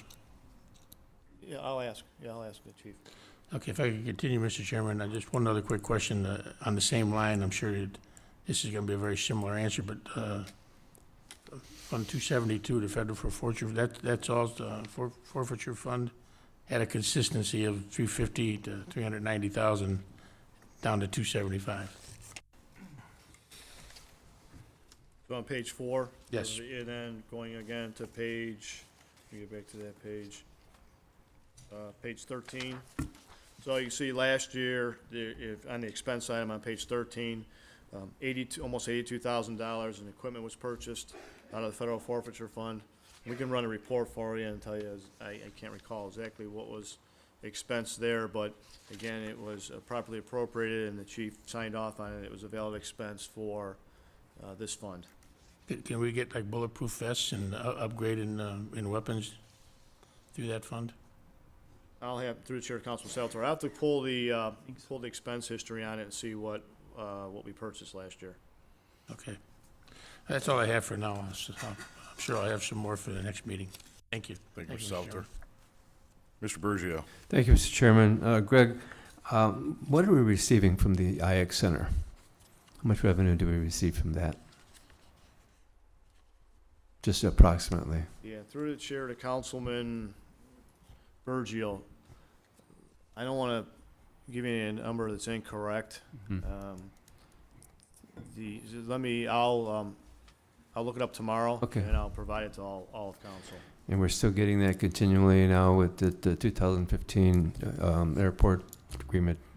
Past that deadline, we should be getting that continually then, right? Correct. Okay. Yeah, we still, as long as the IX Center, my understanding of the agreement, and Carol can correct me if I'm wrong, my understanding of the agreement is, as long as the IX Center is in operation, we will get the dollars that, are generated at the IX Center. So the parking fees, we receive payment for that.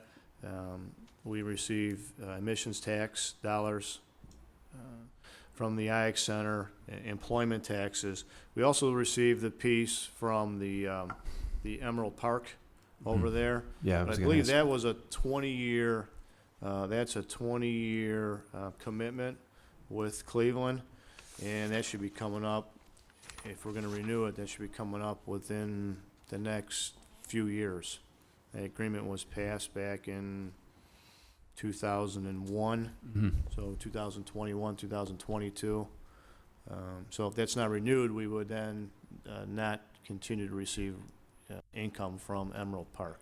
And that includes like the hotel tax, bed tax, that part of it too? Through the chair to Councilman Burgess, we don't get the monies from the Hilton, Mm-hmm. but the other businesses around there we do. Oh, okay.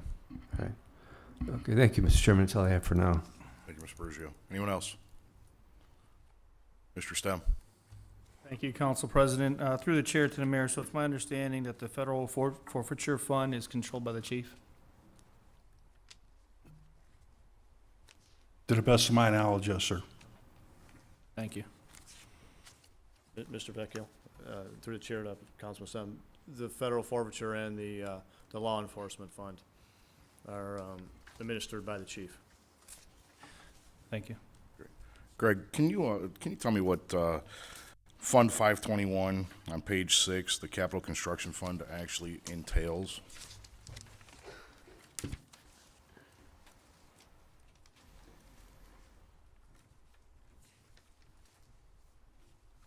Yes. That fund was set up years ago, and when we had assessed residents on the west end of town when they took out the septic tanks and put in the sewer lines back there, there was assessment to the residents on the west end. So the revenues, as you can see on that, in 2015, a little over $23,000 was received through special assessments. So that was a 10-year assessment. The residents had the ability to pay it off up front or be billed for it through their property taxes. And that 10 years was completed in 2000, I think it went from 2005 to 2015. So we had some trailing assessments in 2016, but no dollars have been collected there. That's money I kind of look at as far as, again, special emergency situation, and possibly will need to be used next year to pay for the roads program that we talked about earlier. Right. Thank you. Anyone else? Gentlemen, motion we discussed tonight? Motion so made. Support. Who supported? Greg?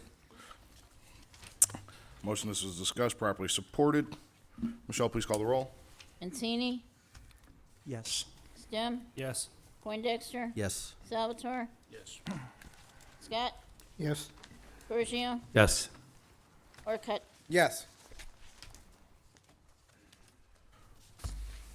Motion is approved. All right, council, this time I'll take a motion to go into executive session for the purpose of personnel matters. So made, Mr. Chairman. Support. All right, motion to go into executive session properly supported. Michelle, please call the roll. Burgio, Yes. Mancini, Yes. Poindexter, Yes. Salvatore, Yes. Stem, Yes. Orcutt, Yes. Scott. Yes. All right. Head into executive session, convene after we're complete. Yeah, gentlemen, let's take a 5-minute recess.